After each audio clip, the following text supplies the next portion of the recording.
physical evidence. And so I thought I'd bring some physical evidence with me. And the kids at school call this dinosaur Winnie. And I want to tell you a little about Winnie. Now you may notice that Winnie's on top of an elephant. And these two have one thing in common. Elephants and dinosaurs would have been on Noah's Ark. Now you may say, well, Noah's Ark is a fanciful tale, it's a fairy tale. Well, may I say that all the world that knew about Noah's Ark and its flood, there are tribal stories in Africa, tribal stories in Asia, tribal stories in South America, tribal stories in North America. And when Josephus wrote his account of Jewish history in 70 AD, he didn't have to persuade the Greeks or the Romans about the flood. All he said was, when you know about the flood, your own writers have talked about the flood. The flood is a historical fact that everyone in the world knew about.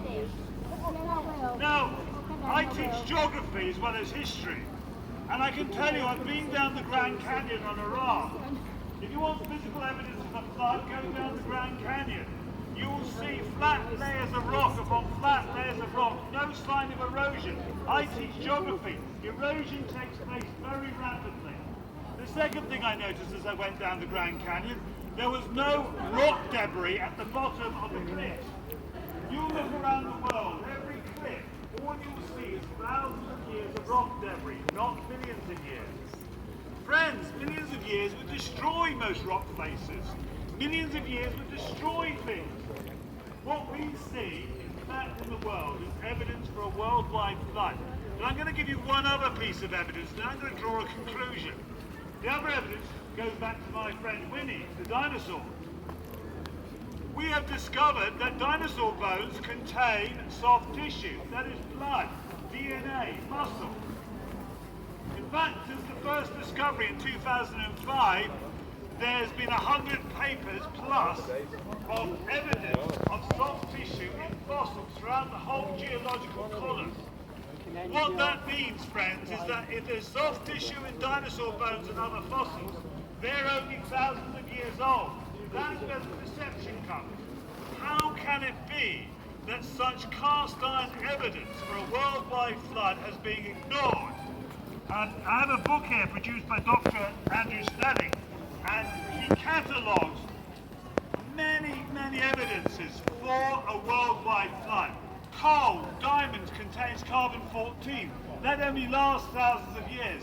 My friend Professor Steve Taylor from Liverpool University published a paper in 2019 showing that dinosaur bones contain carbon-14, which only lasts thousands of years.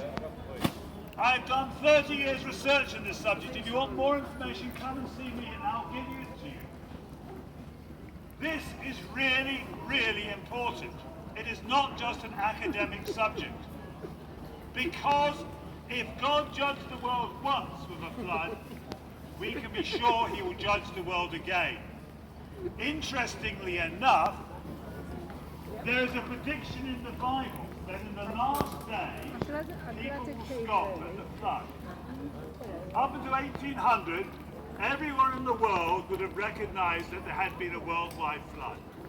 Only in the last 200 years have people started to scoff at a worldwide flood.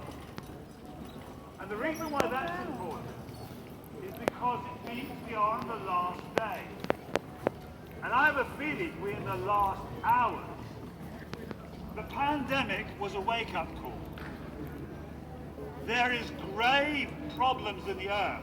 Fires in Europe, fires in North America. I flew over 2 years ago, Vancouver, and there were a dozen forest fires burning, you could see from the airplane. Vancouver itself was covered in smoke. The world is literally burning up in front of our eyes.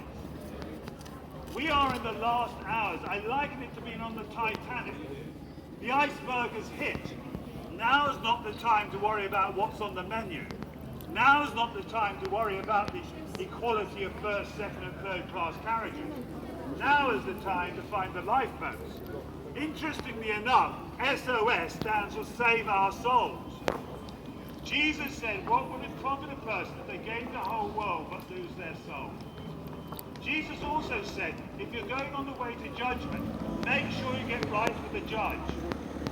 We are here on the streets of Chester because we are really, really concerned that the time is very short. You know what? Jesus gave a couple of indications of when he was coming back. And one of them was the re-establishment of the State of Israel. That took place in 1948. The second one was that the gospel would be spread to the whole world. That has been accomplished. Every nation has a church. You know the second fastest growing church in the world? It's in Afghanistan. Tragically, Afghanistan is about to topple into a really hard regime. Friends, this world is teetering on an abyss. If you are interested in politics, I will tell you there's something frightening going on here. We have something very, very serious. We have a conflict potentially between China and the Western world. And I cannot say which way that will go. What I do know is God has promised that he will come at the right time. But will you be ready when he comes? Because the real issue in our lives is, have we had sin dealt with? Have we had that problem that each one of us has? It's a tragedy we have it. It is something we groan against. It's something we can't stand. But it's something we have. And the good news is that God will give us salvation. For God so loved the world that he gave his only begotten Son, that whoever believes on him should not perish, but have everlasting life.